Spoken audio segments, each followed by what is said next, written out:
Welcome back to Auto Salvage something or other.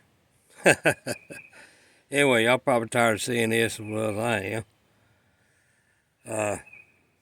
Come conclusion on this after spending hours and hours and figuring all this out, I've come down to the conclusion that it is the crankshaft gonna have to be turned or replaced. And I'm just gonna replace the bearings too to be on the safe side.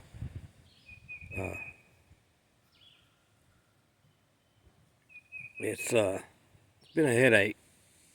Here's one of the old bearings that come out of it. You have to overlook my little makeshift working table.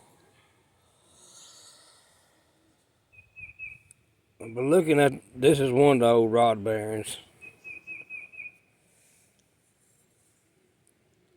I don't know if we can get you up close enough. But see that dart right there? But that's some that's, would say, well, that's just old rod bearing. But if you look at it, and it is the original rod bearings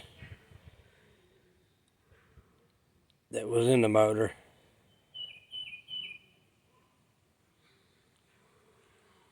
If you look, it's 10th of 79, which makes it a 1980. If you pay attention to the darkness of it,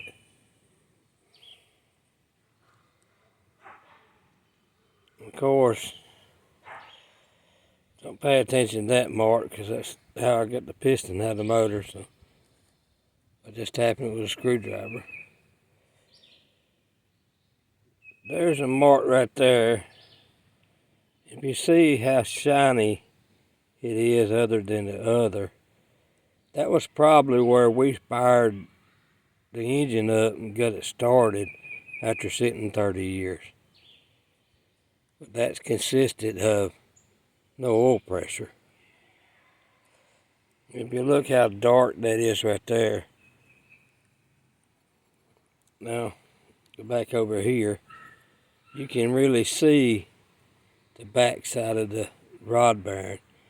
You can even see a little clear spot there and there. That's because no oil pressure. But the darkness is what really got me thinking. Like I said in the other video, that it was never driven out of town. And chances are the reason why it was parked was because it didn't have no oil pressure. And short trips in the car back and forth to town will surge the engine up, and it also get too hot. Well, I believe the reason why that's so dark is because the engine gets so hot when before it was parked. I also believe that them marks right there is when we fired it up, and then when we took the motor apart, it didn't have no oil pressure. Because when I took the oil filter off, like I said before, there was no oil in the oil filter. That tells me the oil pump had done went out before we even started, or it could have went out while it's sitting there. I know I had, when I took this engine apart and seen all the sludge in it, my gut told me to get another motor and go from there. And that's what I was gonna do. And then I thought, well, I can just be cheaper to just build this, and then so later on I could actually just if I decide to sell a car, I could just actually take all my good stuff off of it and then save it for my next build. That's what I was thinking about doing. But But that's where I'm at. And like I said, I'm gonna wait a couple of days, get the piston in, and gonna figure out with the crankshaft. I found the crankshaft. Dakota and Hunter's dad has got a crankshaft. It's already been turned, and all I do is just basically put it in the engine and get the right bearing size. Which I'm trying to figure out what the best thing to do. Don't really, just gonna take a couple of days and figure everything out.